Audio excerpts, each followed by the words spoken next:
Assalamualaikum warahmatullahi wabarakatuh. Selamat pagi. Perkenalkan, nama saya Nelsa Febriana dan rekan saya Anissa Zahida. Di sini kami akan mempresentasikan materi mengenai Bank Perkreditan Rakyat dan Bank Syariah. Semoga dengan adanya video ini menjadi bermanfaat untuk kita semua. Dalam dunia perbankan, istilah bank seringkali diasosialisasikan dengan lembaga keuangan besar. Dia memiliki reputasi nasional maupun internasional. Nama-nama bank seperti Bank BRI, Mandiri, BCA, dan BNI sudah melekat dalam benak masyarakat sebagai simbol kemajuan ekonomi dan kemampanan finansial. Bank-bank besar tersebut memiliki jaringan yang luas, layanan digital modern, serta fasilitas fisik yang megah dan profesional.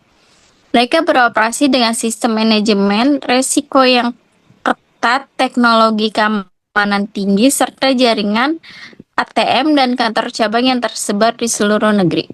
Namun, di balik kemegahan dan kemampanan sistem keuangan modern tersebut, masih terdapat kesenjangan yang cukup besar antara masyarakat yang bisa menikmati layanan bank dan masyarakat yang belum bisa terjangkau oleh sistem perbankan formal.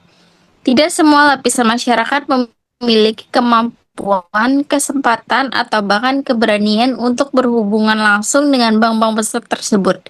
Bagi sebagian masyarakat kecil, khususnya di pedesaan, daerah terpencil, wilayah pesisir, keberadaan bank umum terasa sangat jauh dan asing. Kelompok masyarakat ini adalah mayoritas pelaku ekonomi di Indonesia. Mereka terdiri dari petani, nelayan, pedagang kecil, tukang ojek, pengrajin, ibu rumah tangga yang membuka usahanya di sekitar rumah, dan pekerja sektor informal lainnya. Sebagian besar dari mereka bekerja dengan sistem harian, pendapatan tidak menentu dan tanpa jaminan formal. Meski mereka adalah penggerak utama roda ekonomi lokal, akses terhadap lembaga keuangan masih sangat terbatas. Keterbatasan ini disebabkan oleh beberapa faktor utama. Yang pertama, jarak dan keterjangkauan. Sebagian besar bank umum berada di daerah perkotaan atau kawasan bisnis, bukan di desa atau wilayah terpencil. Untuk masyarakat pedesaan, pergi ke kota untuk segera membuka rekening membutuhkan waktu, biaya, dan tenaga yang tidak sedikit. Bayangkan, seorang petani harus meninggalkan sawahnya seharian hanya untuk mengurus administrasi bank. Hal itu tidak efisien dan terasa sangat membebani petani tersebut. Kedua, syarat administrasi yang rumit.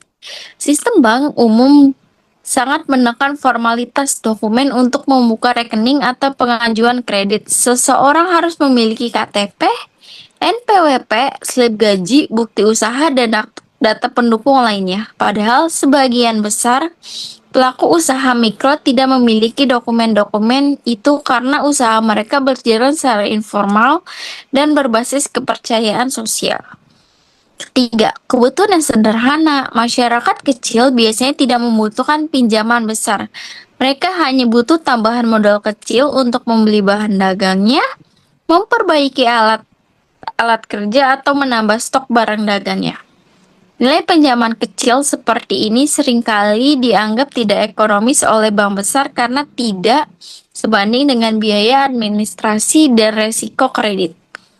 Kondisi inilah yang menimbulkan pertanyaan besar, siapa yang akan melayani kelompok masyarakat ini? Jawabannya adalah Bank Perkreditan Rakyat. BPR bisa disebut sebagai bank rakyat kecil karena ia lahir dan tumbuh berkembang untuk melayani masyarakat kecil, para petani, pedagang pasar, nelayan, dan tukang ojek, hingga usaha mikro kecil menengah atau UMKM. Walaupun BPR tidak secanggih dengan bank umum, tetapi perannya dalam menopang ekonomi rakyat tidak kalah penting. Menurut Undang-Undang Nomor 7 Tahun 1992 tentang Perbankan yang kemudian diubah menjadi Undang-Undang Nomor 10 Tahun 1998 yang isinya Bank Perkreditan Rakyat atau BPR adalah bank yang melaksanakan kegiatan usaha secara konvensional atau berdasarkan prinsip syariah tetapi tidak memberikan jasa dalam lalu lintas pembayaran. Oleh karena itu, dapat dikatakan bahwa BPR bukan hanya sekedar dari sistem perbankan, tetapi juga bagian dari pembangunan sosial, ekonomi bangsa. Ia tumbuh dari kebutuhan masyarakat dan bekerja untuk rakyat. Menjadi simbol nyata bahwa pembangunan ekonomi sejatinya dimulai dari bawah, bottom up economy development. Landasan hukum BPR.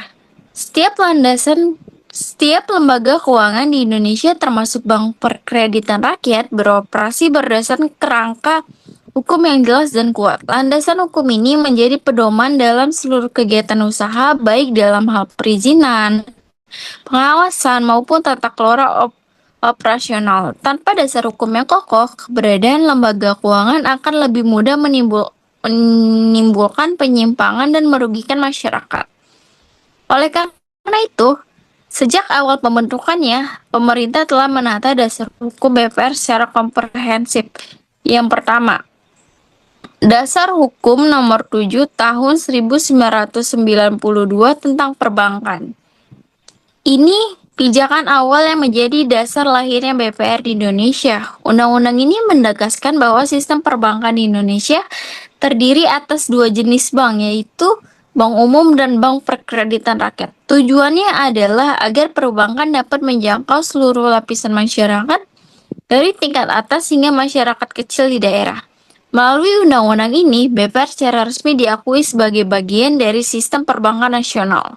Nomor 2, Undang-Undang Nomor 10 Tahun 1998. Undang-undang ini merupakan penyempurnaan dari Undang-Undang Nomor 7 Tahun 1992. Dalam perubahan ini dijelaskan kembali perbedaan antara bank umum dan BPR, termasuk batasan kegiatan usaha, jenis produk, serta peran masing-masing lembaga. Undang-undang ini memperjelas bahwa BPR dapat beroperasi berdasarkan dua prinsip, yakni prinsip konvensional dan prinsip syariah. Selain itu, undang-undang ini juga memperkuat fungsi pengawasan dan penegakan hukum untuk memastikan BPR berjalan sehat, transparan, dan berorientasi pada kepentingan masyarakat. Ketiga, Peraturan Otoritas Jasa Keuangan atau POJK. Seiring perkembangan zaman, kebutuhan akan regulasi yang lebih detail pun muncul. OJK kemudian menerbitkan berbagai peraturan, salah satunya POJK nomor 62 garis miring POJK titik 03 garis miring 2020 tentang bank perkreditan rakyat. Dalam peraturan ini dijelaskan secara rinci tentang tata cara pendirian BPR, kepemilikan modal minimum, struktur organisasi, prinsip kehati-hatian, hingga mekanisme pelaporan keuangan. Melalui POJK ini, pemerintah ingin memastikan bahwa BPR tidak hanya beroperasi efisien, tetapi juga taat asas dan aman bagi masyarakat. 4. Undang-Undang Nomor 21 Tahun 2008 tentang perbankan syariah.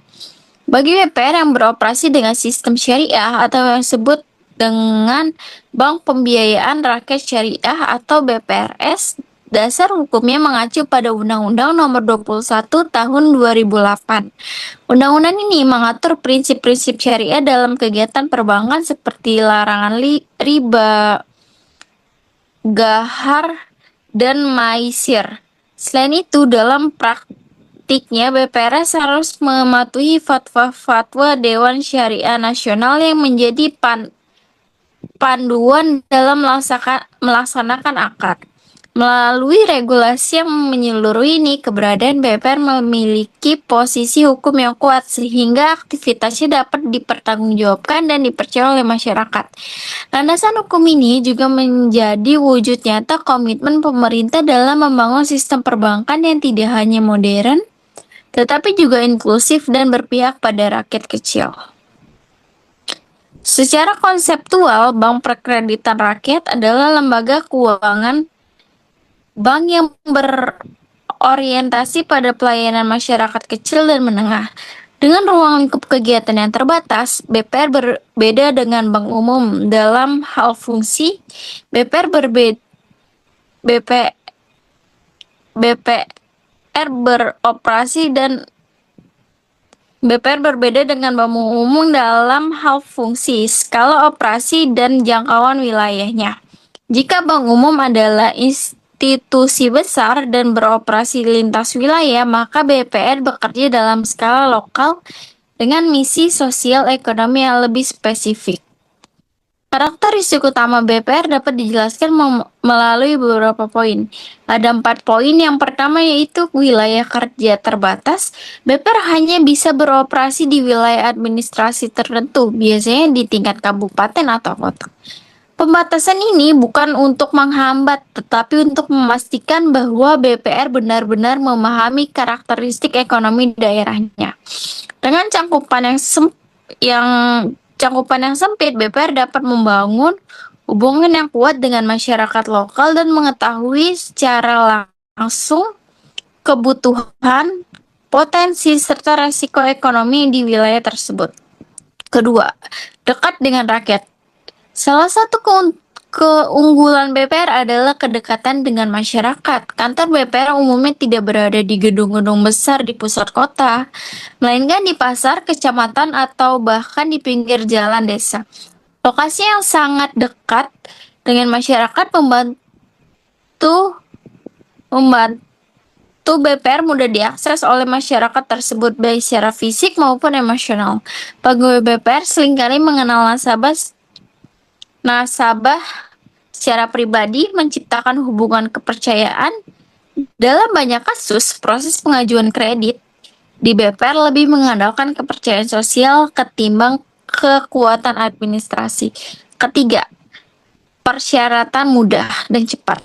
Berbeda dengan bank umum yang membutuhkan dokumentasi lengkap, BPR menetapkan prosedur yang lebih sederhana. Syarat pinjamannya cukup berupa KTP, surat keterangan usaha, dan jaminan sederhana seperti kendaraan atau sertifikat rumah.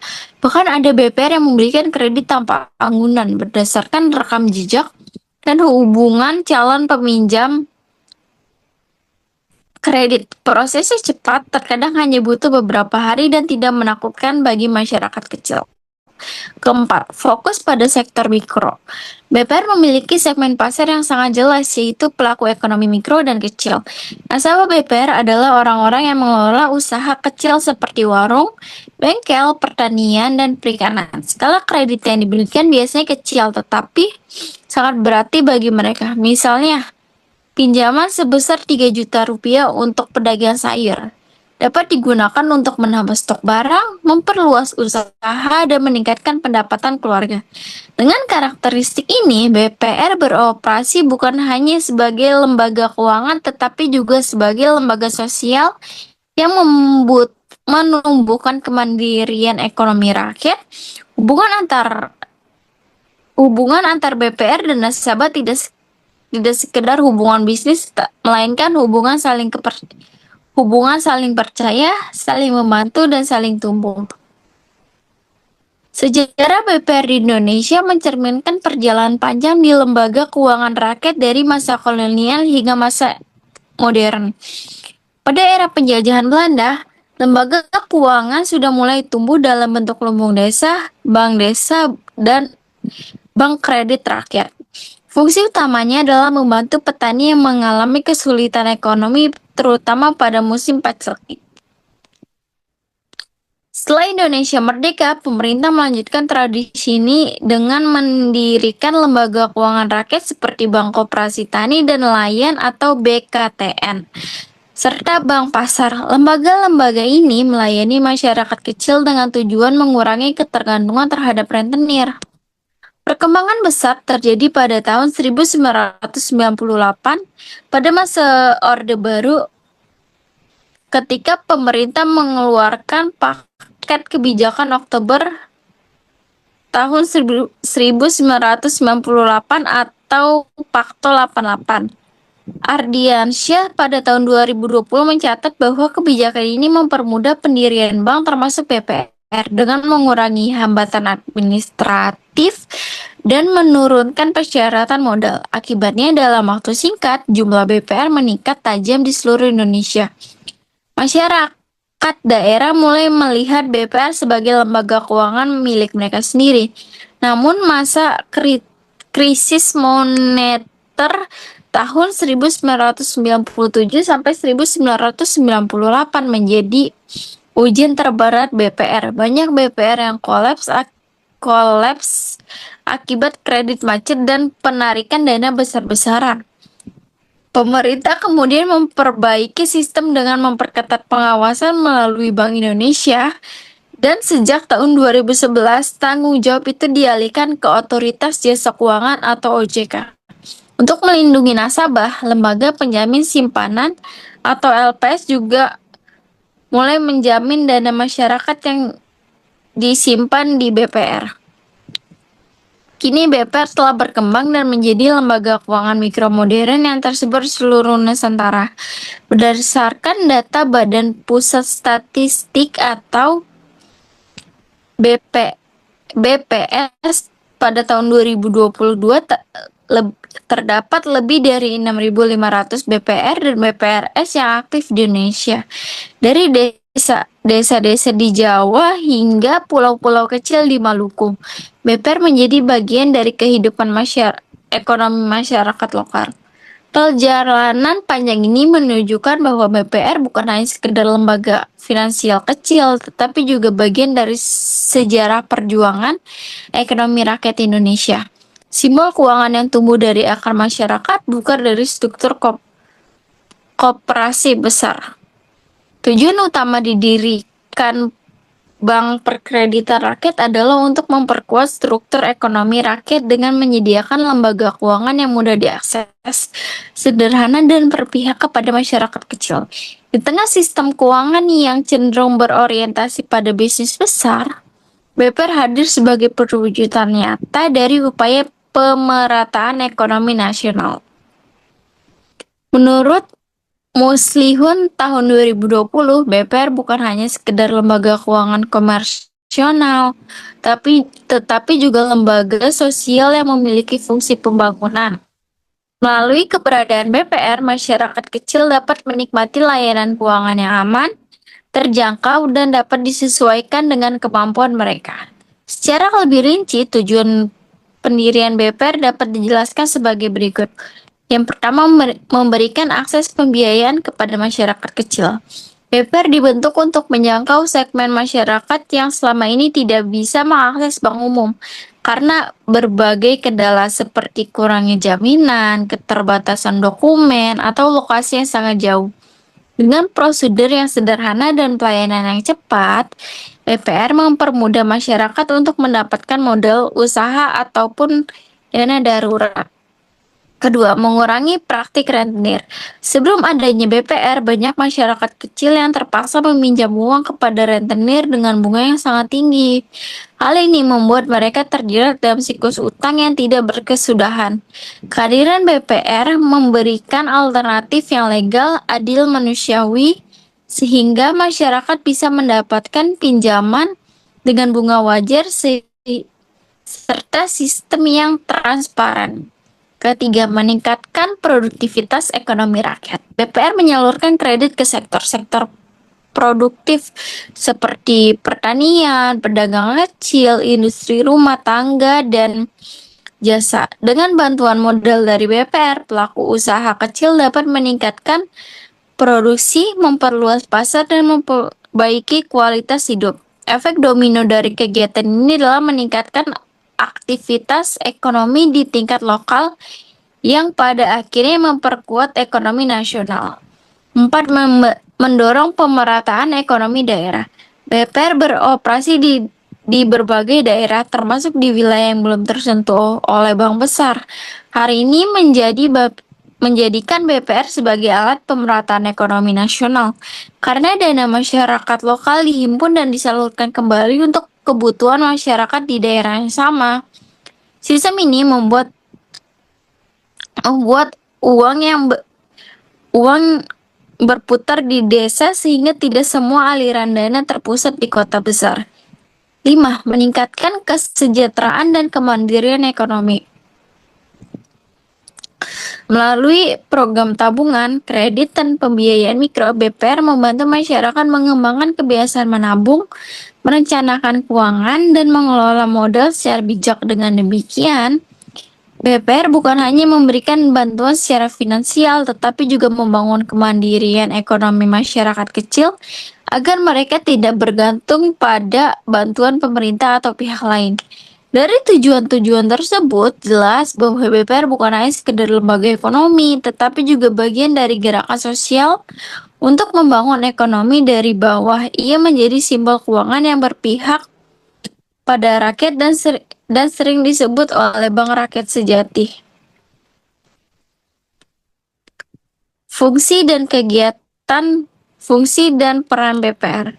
Sebagaimana dijelaskan dalam Undang-Undang Nomor 10 Tahun 1998 dan berbagai peraturan OJK, BPR memiliki fungsi menghimpun dana dari masyarakat dalam bentuk tabungan dan deposito, lalu menyalurkan kembali dalam bentuk kredit skala kecil. Fungsi ini dilaksanakan dengan tetap berpegangan pada prinsip kehati-hatian dan pelayanan yang sederhana.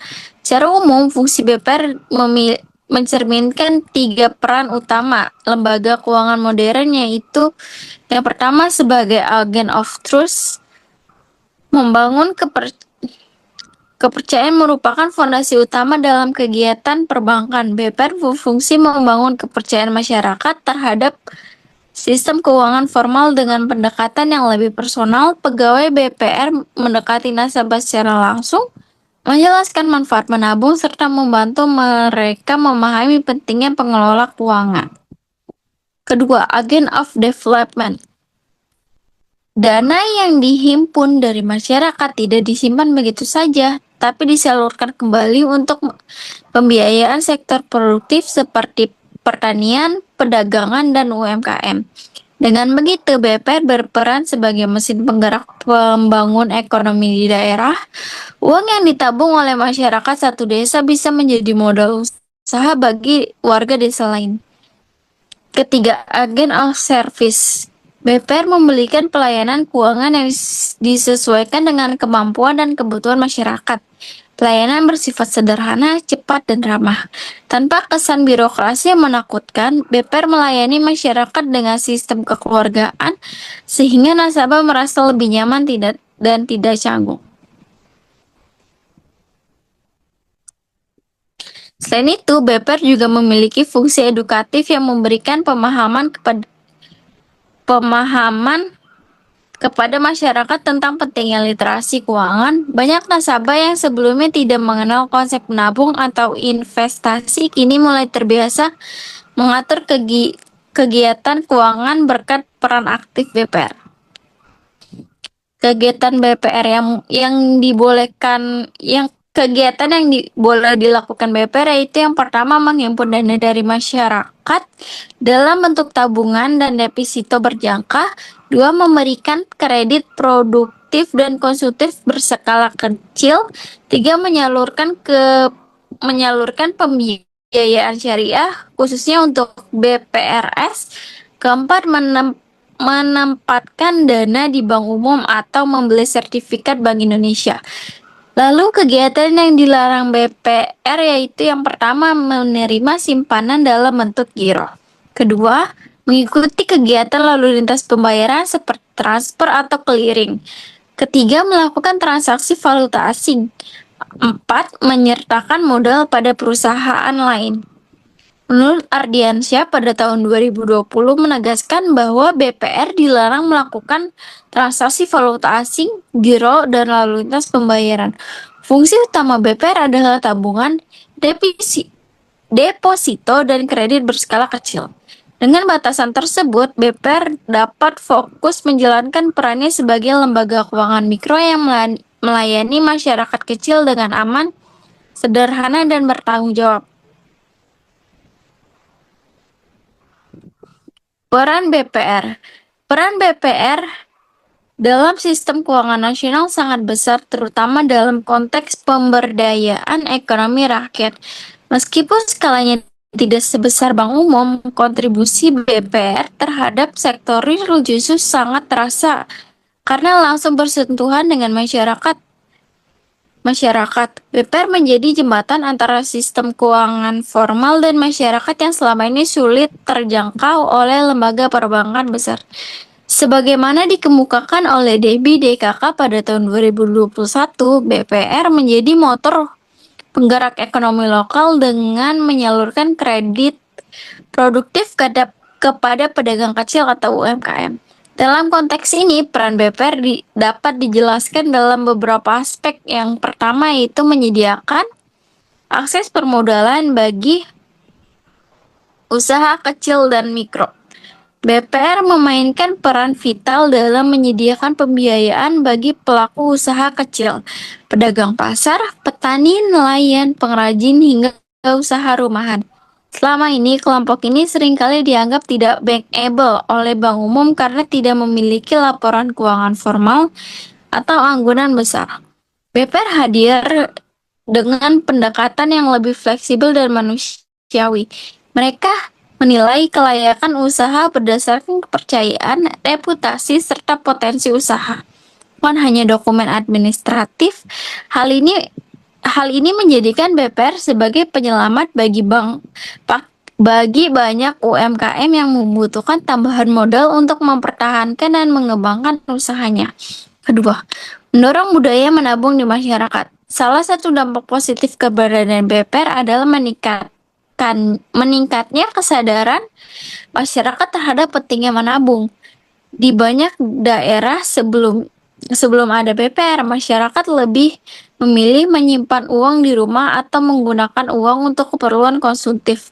Setelah BPR hadir, mereka mulai mengenal tabungan sebagai alat perencanaan masa depan. Tabungan di BPR juga menjadi saran pembelajaran keuangan sederhana yang membantu masyarakat memahami nilai waktu dari uang dan pentingnya mengelola finansial yang bijak. Ketiga, mengurangi ketergantungan terhadap rentenir. BPR memiliki peran sosial yang sangat signifikan dalam memberantas praktik rentenir yang telah lama merugikan masyarakat kecil. Rentenir kerap memberikan pinjaman dengan bunga sangat tinggi dan tenggang waktu yang tidak manusiawi, sehingga membuat peminjam terjebak dalam lingkaran hutang. Dengan adanya BPR, masyarakat memiliki pilihan pinjaman yang lebih aman dan transparan. Proses penagihan yang dilakukan pun bersifat kekeluargaan, tidak intimidatif. Dengan bunga yang wajar dan sistem yang jelas, BPR menjadi alternatif sehat yang melindungi masyarakat dari praktik keuangan yang tidak adil. Keempat, menjaga perputaran uang di daerah. BPR beroperasi secara lokal dan berorientasi pada ekonomi daerah. Dana yang dihimpun dari masyarakat suatu daerah tidak dialirkan ke kota besar, melainkan disalurkan kembali kepada masyarakat di wilayah yang sama dalam bentuk kredit. Hal ini menciptakan sirkulasi ekonomi lokal yang sehat. Ketika modal berputar di suatu daerah, aktivitas perdagangan, kesejahteraan masyarakat meningkat tanpa harus menunggu program pemerintah pusat. Kelima, meningkatnya pemerataan ekonomi dan kesejahteraan. BPR berperan aktif dalam mengurangi kesejahteraan ekonomi antara kota dan desa. Dengan menyediakan akses keuangan bagi masyarakat di daerah terpencil, BPR menjadi alat pemerataan kesejahteraan nasional. Ketika sektor mikro tumbuh, maka permintaan terhadap barang dan jasa lokal juga meningkat, menciptakan efek ganda bagi pertumbuhan ekonomi daerah. Dengan kata lain, BPR bukan hanya sekedar lembaga keuangan, tetapi juga instrumen sosial yang memperkuat struktur ekonomi nasional dari bawah ke atas atau bottom-up economic growth. Tantangan dan prospek karir BPR. Di tengah peran pentingnya, BPR menghadapi sejumlah tantangan serius dalam era keuangan modern yang semakin kompetitif dan digital. Seiring kemajuan dan teknologi serta munculnya lembaga keuangan baru seperti vintage dan bank digital, posisi BPR seringkali terdesak. Namun justru disinilah letak ujian dan peluang bagi BPR untuk beradaptasi tanpa kehilangan jati dirinya sebagai bank rakyat. Yang pertama, persaingan dengan vintage dan pinjol atau pinjaman online. Munculnya berbagai platform vintage lending dan pinjaman online membuat masyarakat memiliki banyak alternatif untuk mendapatkan dana dengan cepat. Vintage menawarkan kemudahan melalui aplikasi digital tanpa harus datang ke kantor fisik atau melengkapi berkas administrasi yang rumit. Namun di balik kemudahan itu, resiko bunga sangat tinggi dan penarikan kasar seringkali menjadi masalah. Tantangan bagi BPR adalah bagaimana memanfaatkan teknologi tanpa menghilangkan nilai kedekatan sosial yang menjadi kekuatan utamanya. Kedua, keterbatasan modal dan skala usaha. Modal BPR relatif kecil dibandingkan dengan bank umum. Hal ini membatasi kemampuan BPR untuk memberikan pembiayaan dalam jumlah besar. Akibatnya, BPR cenderung hanya bisa melayani pinjaman mikro. Untuk mengatasi hal ini, BPR perlu memperkuat permodalan melalui kerjasama antar BPR.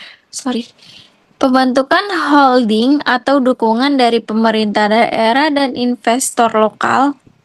Ketiga, resiko kredit macet. Karena mayoritas nasabah BPR adalah pelaku usaha mikro, maka resiko kredit macet cukup tinggi. Fluktuasi harga komoditas, bencana alam, atau penurunan daya masyarakat bisa langsung berdampak pada kemampuan mereka membayar pinjaman. Oleh karena itu, manajemen risiko menjadi tantangan penting yang harus terus ditingkatkan. 4.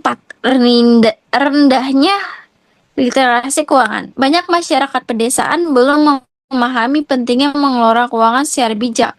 Sebagian dari mereka meminjam bukan untuk kegiatan produktif tetapi konsumtif. Ini menyebabkan pengguna kredit menjadi tidak efektif dan meningkatkan potensi gagal bayar.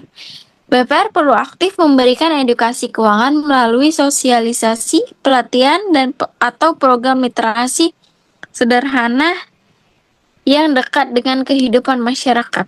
5. Keterbatasan teknologi digital. Sebagian besar BPR masih mengandalkan sistem manual dalam operasionalnya. Padahal perkembangan zaman menuntut efisiensi dan digitalisasi. Keterlambatan dalam adaptasi teknologi membuat BPR sulit bersaing dengan lembaga keuangan modern lainnya. Meskipun berbagai tantangan tersebut nyata, BPR tetap memiliki kekuatan unik yang tidak dimiliki lembaga keuangan lainnya. Kedekatan emosional dan kepercayaan sosial masyarakat. Inilah modal utama BPR agar tetap eksis di tengah arus perubahan global.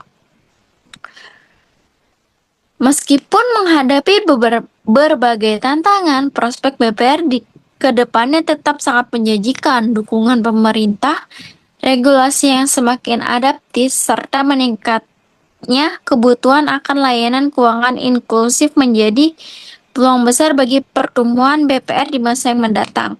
Yang pertama, digitalisasi layanan keuangan. Transformasi digital menjadi kebutuhan mendesak bagi BPR. Dengan mengadopsi teknologi yang sesuai dengan karakter masyarakat pedesaan, seperti aplikasi sederhana untuk tabungan, BPR bisa meningkatkan efisiensi dan kenyamanan tanpa menghilangkan nilai kedekatan sosialnya. 2. Kolaborasi dengan vintage. Alih-alih memandang vintage sebagai pesaing, BPR bisa menjadikan mitra strategi. Kolaborasi ini bisa membentuk penyaluran kredit bersama, sistem pembayaran digital, atau menggunakan big data untuk menilai kelayakan kredit nasabah. Ketiga, fokus pada pembiayaan UMKM dan pedesaan. Sektor UMKM dan pedesaan masih menjadi tulang punggung ekonomi nasional. BPR yang memahami karakter dan kebutuhan masyarakat lokal memiliki keunggulan kompetitif untuk menjadikan mitra utama bagi pelaku usaha kecil. Dengan menyalurkan kredit produktif di sektor-sektor tersebut, BPR dapat memperkuat posisi sebagai bank rakyat sejati. Keempat, program literasi keuangan dan edukasi masyarakat. BPR memiliki potensi besar sebagai agen literasi keuangan di tingkat lokal. Melalui pendekatan personal dan kegiatan sosial seperti pelatihan, penyuluhan, dan seminar kecil, BPR dapat menumbuhkan kesadaran masyarakat untuk mengelola keuangan secara lebih bijak dan produktif. Kelima, dukungan regulasi pemerintah dan OJK. Pemerintah dan OJK secara konsisten menunjukkan komitmen dalam memperkuat BPR melalui regulasi yang lebih inklusif, misalnya penyederhanaan prosedur perizinan, insentif digitalisasi, hingga kemudian akses permodalan. Dengan dukungan kebijakan tersebut, masa depan BPR diprediksi akan semakin cerah dan berdaya saing. Dengan memanfaatkan peluang ini, BPR dapat menjadi garda terdepan dalam membangun sistem keuangan yang adil, inklusif, dan berkelanjutan. Yang terakhir ada kesimpulan. Secara keseluruhan, Bank Perkreditan Rakyat atau BPR merupakan lembaga keuangan yang memiliki peran penting dalam membantu masyarakat kecil mendapatkan akses modal dan layanan keuangan sederhana. Berbeda dengan bank umum, BPR fokus pada pemberdayaan ekonomi rakyat di tingkat lokal melalui penghimpunan dana dan menyalurkan dana secara terbatas, baik secara konvensional maupun syariah. Dengan peran ini, BPR menjadi pendorong pertumbuhan ekonomi daerah dan pemerataan kesenjangan masyarakat di daerah tersebut. Ya, udah. Oke, baik. Berikut penjelasan dari Nelsa akan dilanjutkan materi dari saya, Bank Syariah. Baik semuanya, Assalamualaikum warahmatullahi wabarakatuh. Perkenalkan nama saya Anissa Zahidah. Di sini saya akan menjelaskan di bagian perbankan syariah setelah rekan saya menjelaskan mengenai BPR. Nah, di sini saya akan menjelaskan materi mengenai perbankan syariah dengan beberapa poin seperti peran ekonomi Islam, sejarah bagaimana perbankan syariah masuk, lalu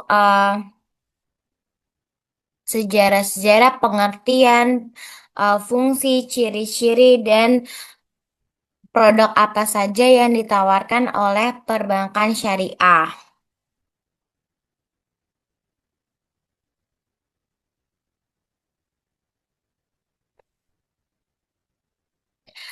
Pertama, peran ekonomi Islam. Jadi, peran ekonomi Islam itu membantu mensejahterakan ekonomi masyarakat, namun dengan sesuai prinsip ataupun syariat Islam. Nah, peran ekonomi Islam yang pertama sebagai pengembangan instrumen keuangan syariah. Lalu, Bank Syariah juga ikut aktif dalam pembiayaan produktif. Jadi, sekarang itu ekonomi Islam itu juga cukup maju. Bisa juga untuk transfer dan lain-lain seperti zamannya sekarang melalui m-banking. Sekarang bank-bank syariah juga sudah menyediakan perbankan secara m-banking atau online, namun tetap sesuai syariat Islam. Lalu, peran ekonomi Islam lainnya menyediakan program-program zakat, infak, dan juga sedekah, serta pengembangan investasi dalam sektor industri.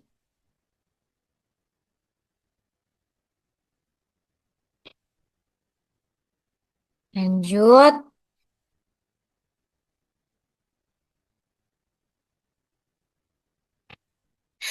Nah, eh, apa sih arti bank syariah? Nah, bank syariah ini terdiri dari dua kata, bank dan syariah. Yang pertama, bank secara internasional ini bank syariah dikenal dengan Islamic Banking atau disebut dengan interest-free banking. Kenapa interest-free?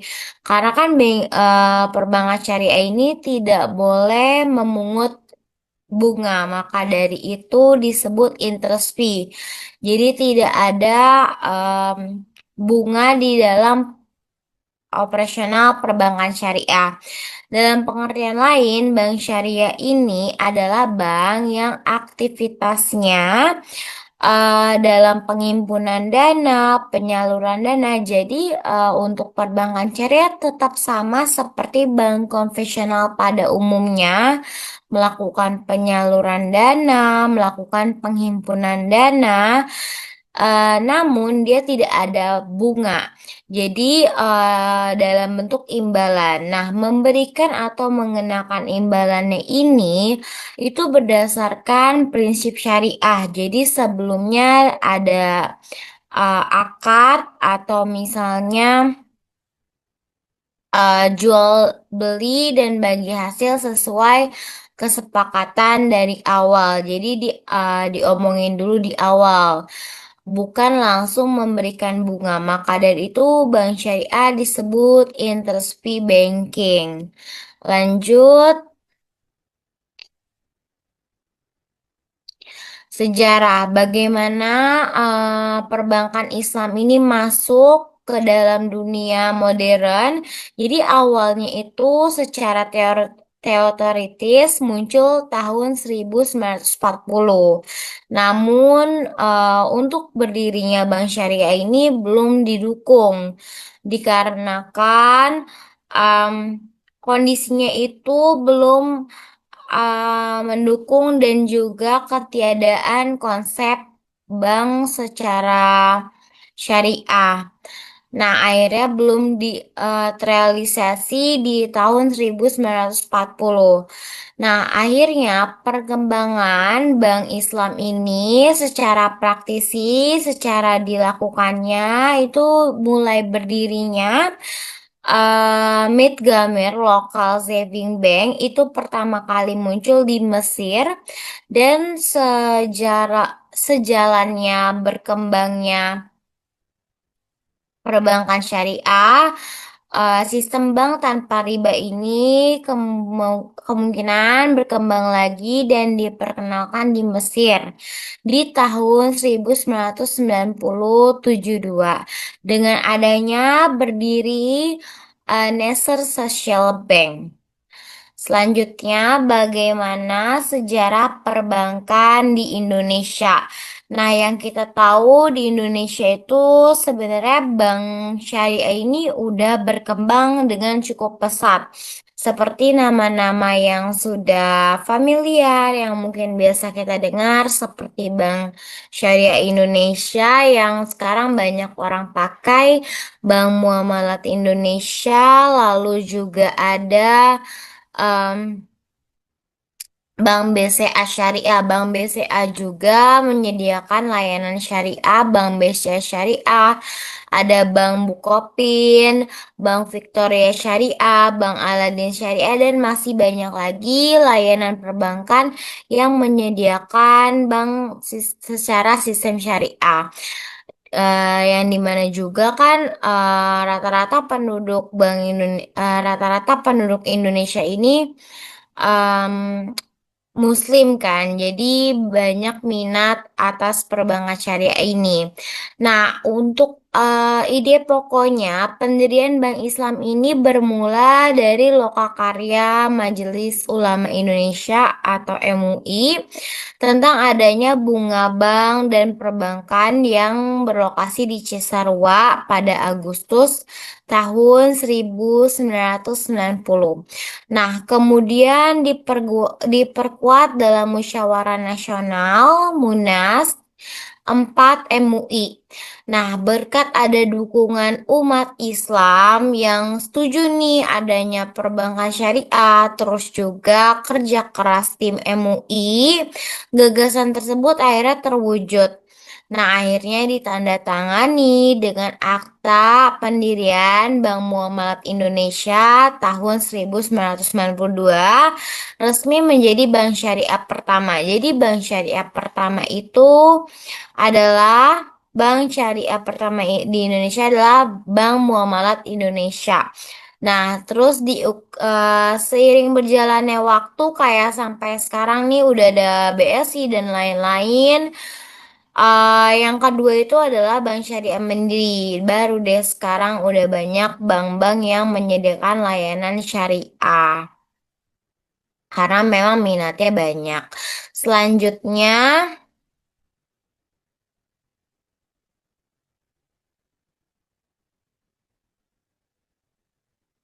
selanjutnya,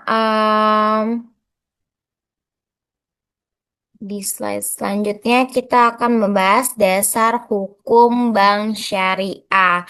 Nah, gimana sih pastinya dalam perbankan tuh ada hukum-hukumnya.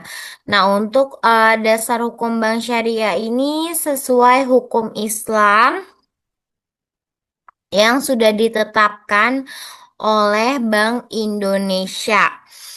Nah, untuk Undang-Undang Nomor 10 Tahun 1998 tentang perubahan atas Undang-Undang Nomor 7 Tahun 1992 tentang perbankan pasal 1 ayat 3 menetapkan bahwa salah satu bentuk usaha bank adalah menyediakan pembiayaan dan melakukan kegiatan lain berdasarkan prinsip syariah sesuai dengan ketentuan yang telah ditetapkan oleh Bank Indonesia.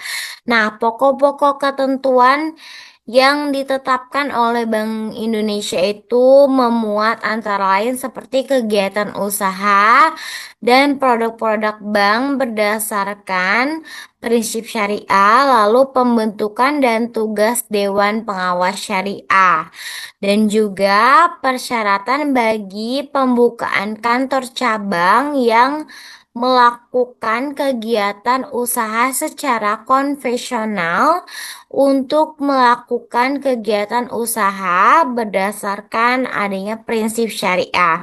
Nah, pasal ini merupakan revisi terhadap masalah pada Undang-Undang Nomor 7 Tahun 1992 tentang perbankan.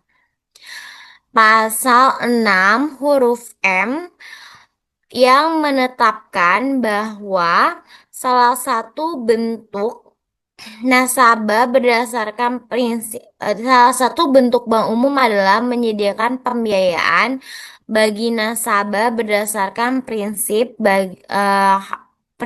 hasil sesuai dengan ketentuan yang ditetapkan dalam peraturan pemerintah.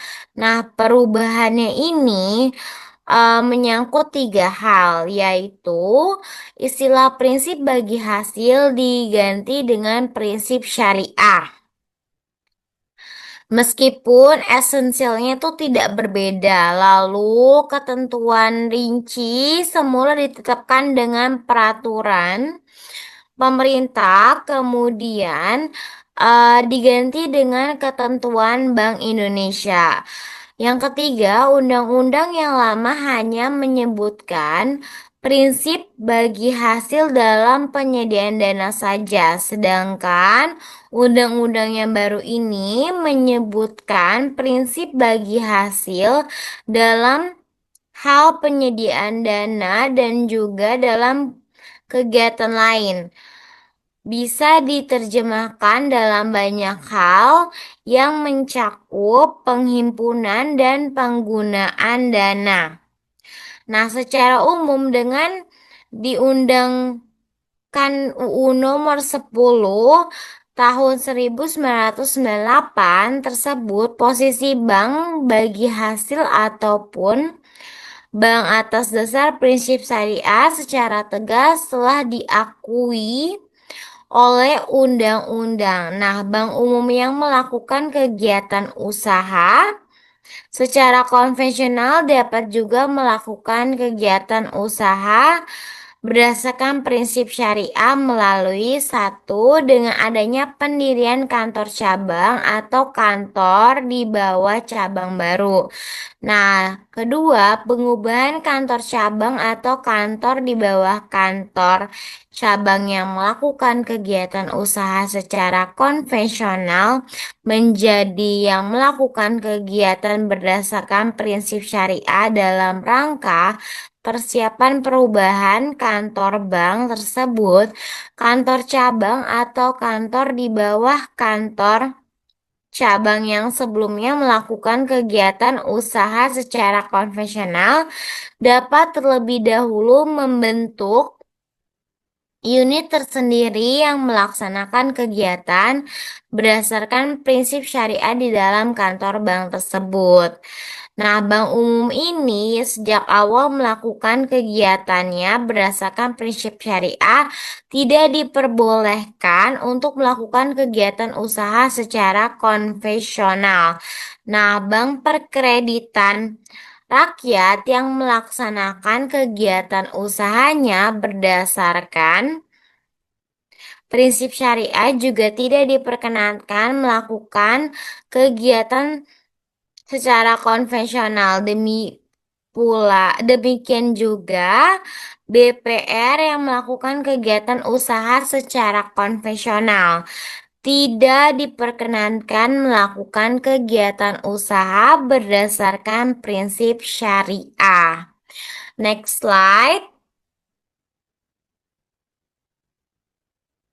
Bagaimana prinsip dasar ekonomi Islam? Ini sebenarnya bukan mengenai perbankan, tapi ini diterapkan dalam perbankan syariah. Yang pertama adalah tauhid, yaitu menekankan kesadaran akan satu Tuhan. Implikasinya ini dalam semua aspek kehidupan termasuk ekonomi. Nah, lalu adil dan seimbang.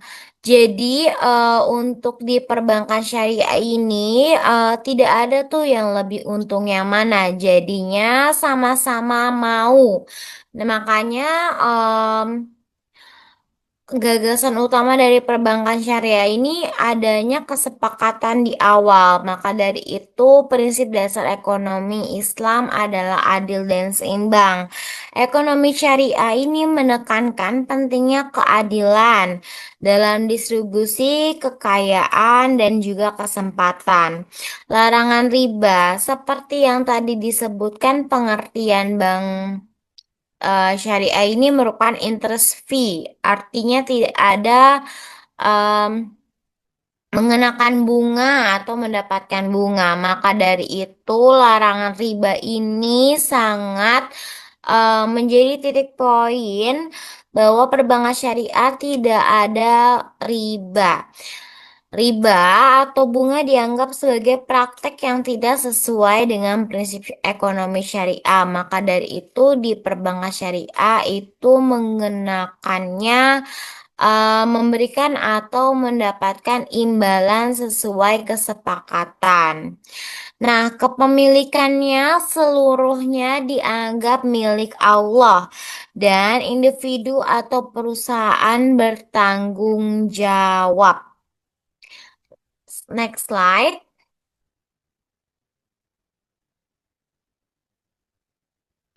Fungsi bank syariah. Nah, fungsi bank syariah ini banyak banget. Di sini aku bakal jelasin kurang lebih 4 fungsi bank syariah. Yang pertama adalah sebagai manajer investasi. Nah, bank syariah itu merupakan manajer investasi dari pemilik dana yang dihimpun. Karena besar kecilnya pendapatan bagi hasil yang diterima oleh pemilik dana yang dihimpun sangat tergantung pada keahlian. Jadi dilihat dulu nih seberapa mampu, seberapa keahliannya, seberapa profesionalismenya dan dari bank syariah. Nah, bank syariah ini bisa melakukan fungsi ini berdasarkan kontrak mudharabah. Nah, bank di dalam kapasitasnya sebagai seorang mudarib. Mudarib itu artinya seseorang yang melakukan investasi dana-dana pihak lain. Selanjutnya, investor. Bank syariah menginvestasikan dana yang disimpan pada bank tersebut. Dana pemilik bank maupun dana rekening investasi dengan jenis dan pola investasi yang sesuai dengan syariah. Investasi yang sesuai dengan syariah tersebut meliputi akad mudharabah, sewa menyewa, terus juga adanya musyarakah, akad mudharabah, akad salam, atau istisna, pembentukan perusahaan dan masih banyak bentuk lainnya. Selain itu, untuk perbankan syariah juga sama melakukan jasa keuangan, penghimpunan dana, menyalurkan dana, transfer, clear, clearing ya. Jadi dalam menjalankan fungsi ini, bank syariah itu tidak jauh berbeda seperti bank konvensional lainnya.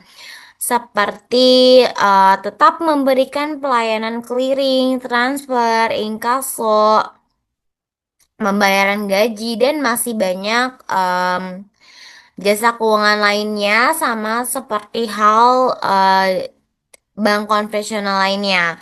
Namun, hal ini dapat dilakukan asal tidak melanggar prinsip syariah. Bank syariah juga menawarkan berbagai jasa keuangan lainnya untuk memperoleh imbalan atas dasar agensi kontrak atau sewa seperti letter of guarantee. Jadi kayak surat garansi, wire transfers, dan letter of credit. Selanjutnya, fungsi terakhir dari bank syariah ini adalah fungsi sosial. Jadi konsep perbankan syariah ini mengharuskan bahwa bank syariah ini memberikan pelayanan sosial baik melalui card. Card ini merupakan pinjaman kebajikan atau zakat dan dana sumbangan sesuai dengan prinsip-prinsip Islam atau prinsip-prinsip syariah. Nah, next slide.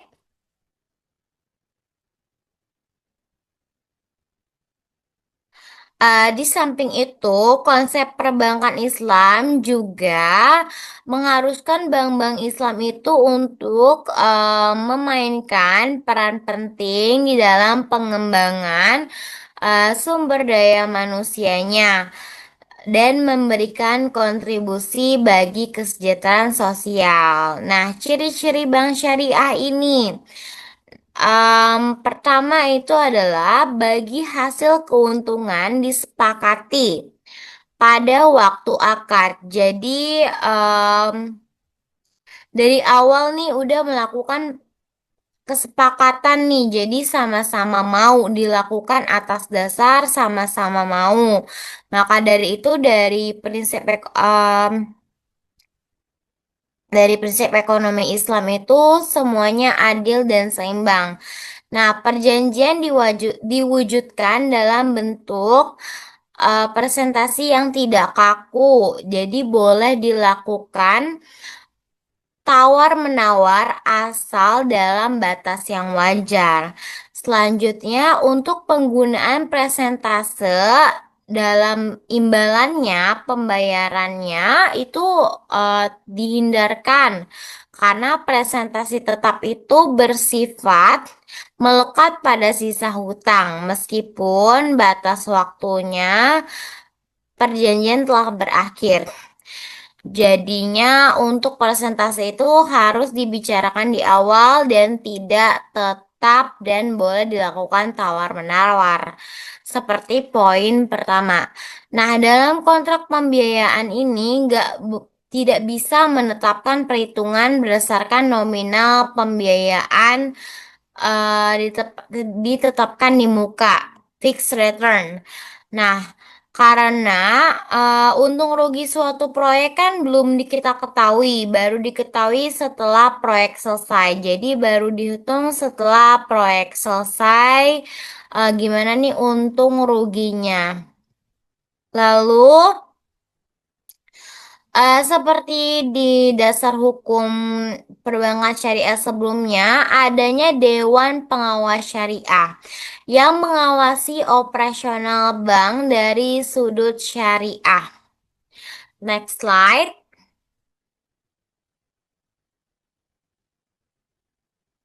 Nah, di sini lumayan banyak ya untuk produk-produk bank syariah.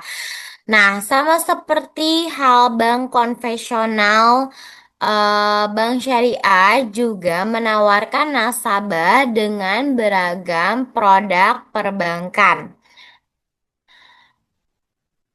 Menawarkan nasabah dengan beragam produk perbankan, namun bedanya kalau bank konvensional ini dalam hal penentuan bunga baik terhadap harga jual maupun harga belinya.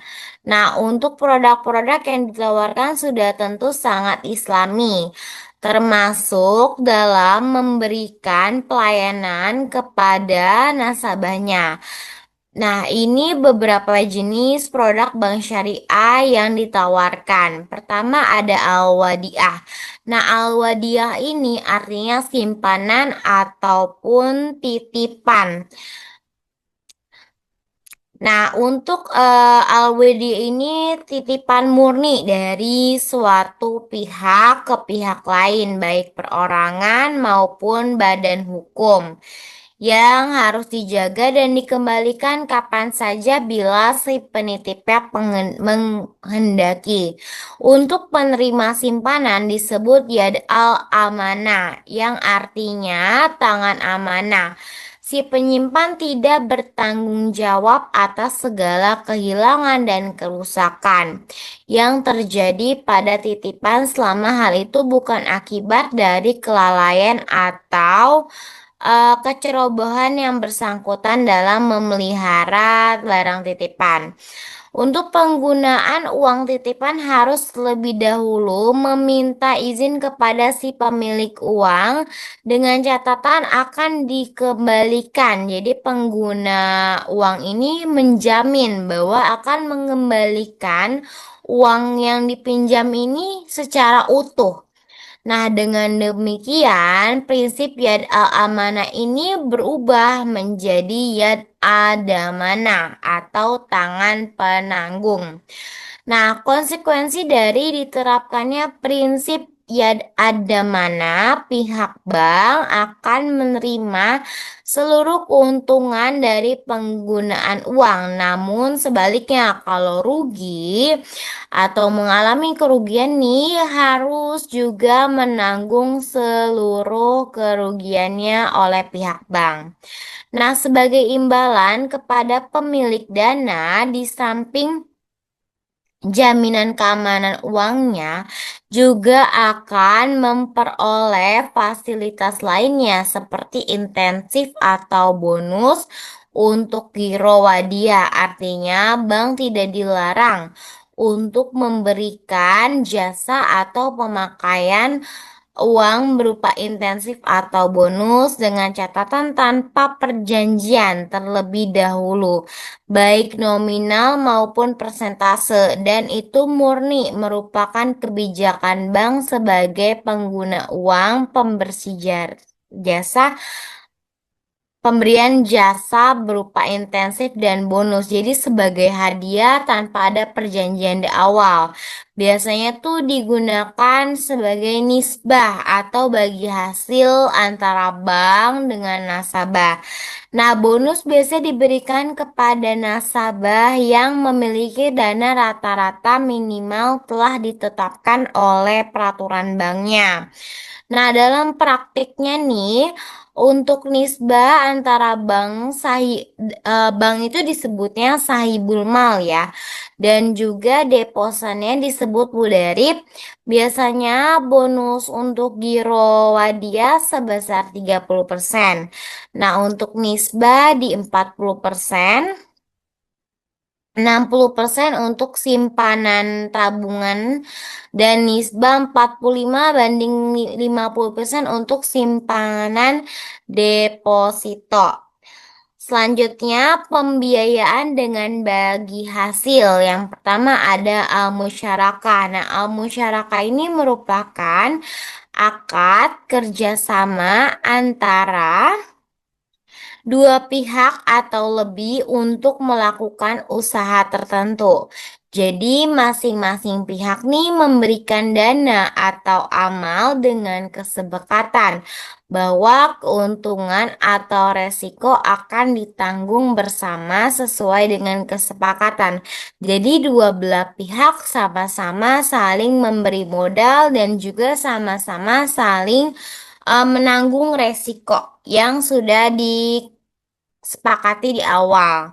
Untuk al-musyarakah ini dalam praktiknya perbankan diaplikasikan dalam hal pembiayaan proyek.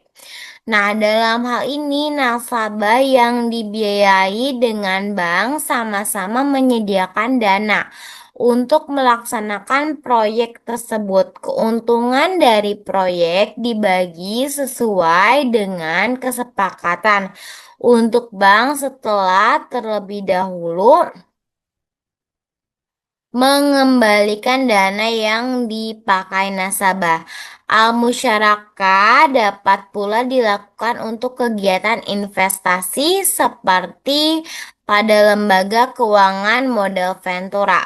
Selanjutnya al-mudarabah. Al-mudarabah ini pengertiannya adalah akad kerja antara dua pihak, yang dimana pihak pertama ini yang menyediakan seluruh modal dan pihak lain yang menjadi pengelola. Jadi ada dua orang, yang satu yang satu yang memberikan modalnya, yang satu yang mengelolanya. Nah, apabila ada rugi, maka yang tanggung jawab ini pemilik modal. Selama kerugian itu bukan kesalahan dari si pengelola atau kelalaian si pengelola. Tapi kalau kerugiannya akibat kesalahan dari pengelola, diakibatkan karena kelalaian pengelola, maka si pengelola harus bertanggung jawab. Nah, mudharabah ini ada dua. Mudharabah mutolaka merupakan kerjasama antara pihak pertama dan pihak lain yang cakupannya lebih luas. Jadi tidak dibatasi oleh waktu, spesifik ke usaha dan daerah bisnis. Dan sebaliknya untuk mudharabah muqayyadah yang di mana pihak lain ini dibatasi oleh waktu, spesifik usaha, dan daerah bisnis. Jadi memang dua jenis mudharabah ini keterbalikan gitu. Nah, dalam dunia perbankan, al-mudharabah biasanya diaplikasikan pada produk pembiayaan atau pendanaan seperti pembiayaan modal kerja, dana untuk kegiatan, Mudharaba diambil dari simpanan tabungan berjangka seperti tabungan haji, tabungan kurban. Dana juga dapat dilakukan dengan deposito biasa dan deposito spesial yang dititipkan nasabah untuk usaha tertentu. Selanjutnya ada Al-Muzaarah. Al-Muzaarah ini kerjasama yang lebih ke arah pertanian. Jadi pengolahan pertanian antara pemilik lahan, terus ada pengarapnya nih, ada yang merawatnya gitu. Nah, pemilik tanah ini menyediakan lahan kepada pengarap untuk ditanami produk pertanian dengan imbalannya bagian tertentu dari hasil panen.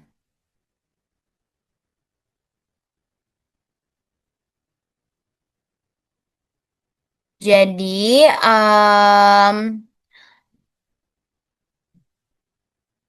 pemilik lahan ada yang melakukan atau yang menjaga lahan tersebut yang mengelola.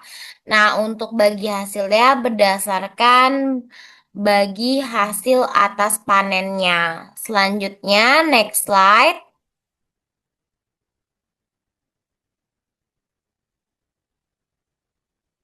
Al-Musaka. Al-Musaka ini merupakan bagian dari Al-Muzarah. Jadi sama-sama di bagian bidang pertanian.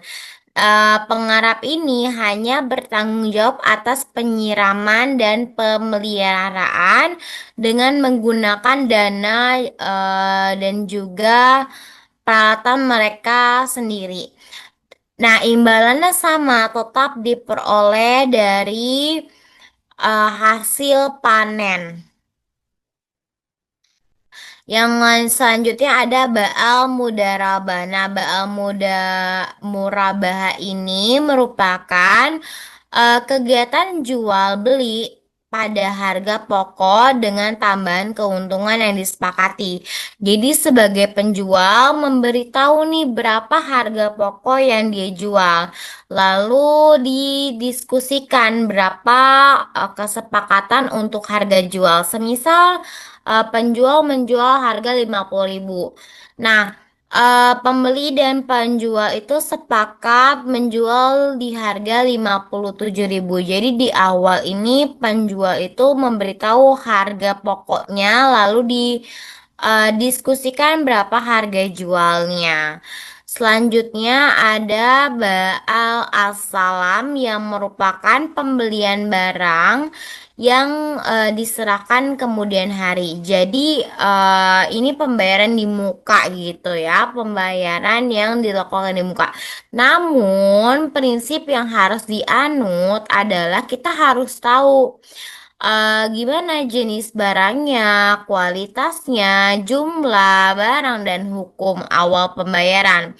Karena dalam Islam itu pembelian barang itu tidak boleh secara garar. Kita nggak tahu bentuknya, bentuk fisiknya gimana. Maka dari itu prinsip yang harus dianut kita harus tahu jenis, kualitas barangnya seperti apa. Next ada Ba'al Istisna. Nah, ini merupakan bentuk khusus dari akad Ba'al Aslam.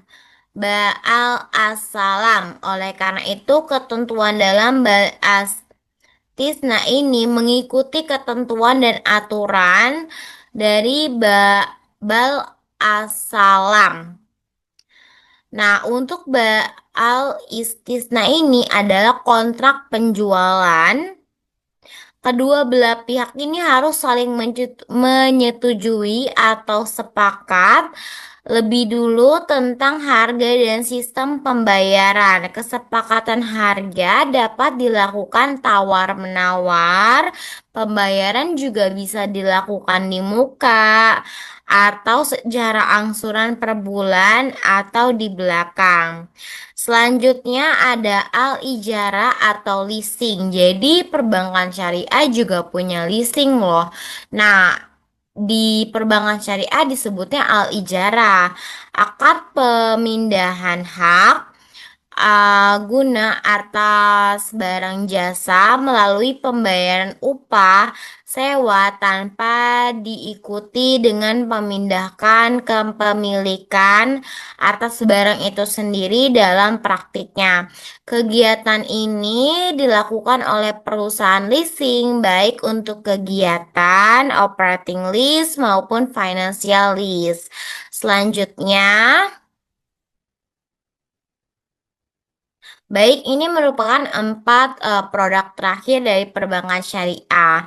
Al-wakalah. Nah, wakalah atau wakilah artinya penyerahan atau pendelegasian atau pemberian manfaat dari satu pihak kepada pihak lain. Nah, mandat ini harus dilakukan sesuai dengan yang telah disepakati oleh pemberi mandat. Selanjutnya ada al-kafalah garansi, merupakan jaminan diberikan penanggung kepada pihak ketiga yang memenuhi kewajiban pihak kedua yang ditanggung. Dapat pula diartikan jadi pengalihan tanggung jawab dari pihak kedua ke pihak ketiga gitu, dari pihak satu ke pihak lain gitu. Nah, dalam dunia perbankan ini dilakukan dalam hal pembiayaan jaminan seseorang. Lalu al-hawalah merupakan pengalihan utang dari orang yang berutang kepada orang lain yang wajib menanggungnya. Atau dengan kata lain pemindahan beban utang dari satu pihak kepada pihak lain. Nah, dalam dunia keuangan, perbankan dikenal dengan factoring atau kegiatan anjak piutang.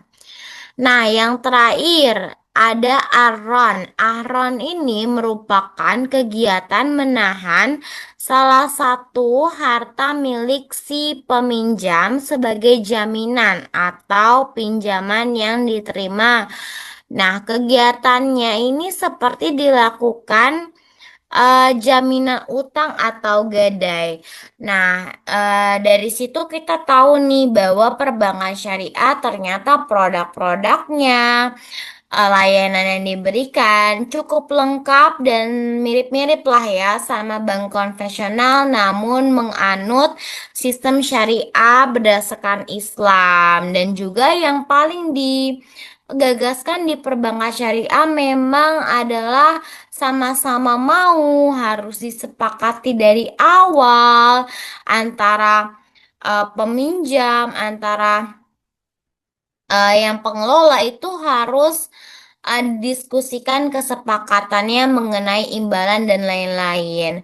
Nah, kurang lebihnya dari saya gitu aja sih untuk materi perbankan syariah. Semoga cukup menjelaskan dari beberapa poin yang sudah saya jelaskan. Saya ucapkan terima kasih. Assalamualaikum warahmatullahi wabarakatuh.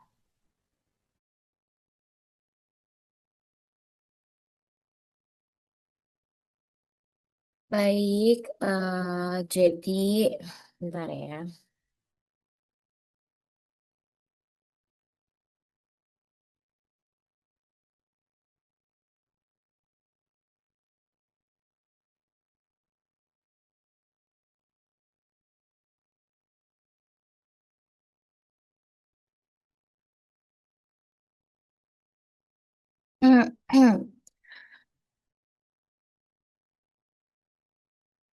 Baik semua, terima kasih sudah mendengarkan pemaparan materi antara Bank Perkreditan Rakyat dan Bank Syariah.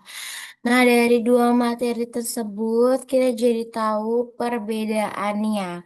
Mulai dari cakupan layanan. Untuk cakupan layanan Bank Umum Syariah ini lebih menawarkan layanan lengkap seperti bank konvensional, namun tetap berbasis syariah. Sedangkan untuk bank perkreditan rakyat itu lebih fokus pada pembiayaan mikro dan pemberdayaan ekonomi di daerah perdesaan dengan produk dan layanan yang lebih sederhana. Sedangkan untuk target pasar bank umum syariah ini melayani masyarakat luas, termasuk individu dan perusahaan besar.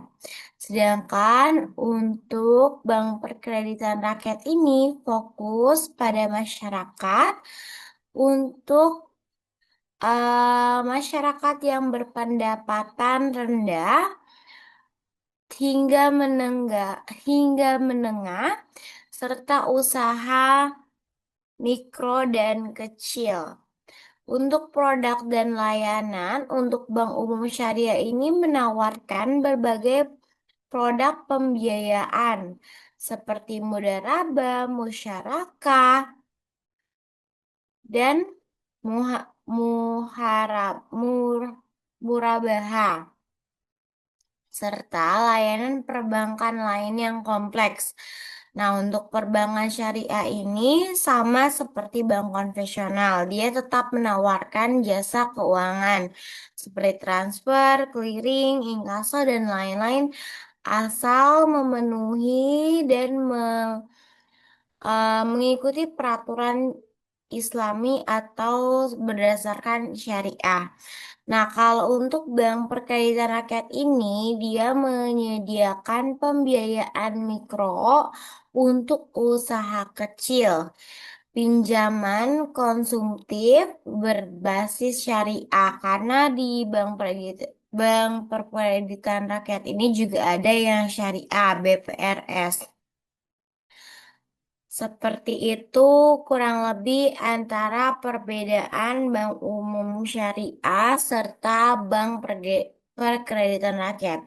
Jadi kalau bank syariah itu memang dia lebih menawarkan jasa keuangan, sama seperti umumnya bank konvensional, sedangkan untuk bank perkreditan rakyat, dia fokusnya dalam membantu masyarakat, pemberdayaan ekonomi, membantu usaha kecil atau mikro UMKM masyarakat. Kurang lebih seperti itu dari kami. Kalau ada salah kata dari pemaparan materi, saya mohon maaf. Saya ucapkan terima kasih. Assalamualaikum warahmatullahi wabarakatuh.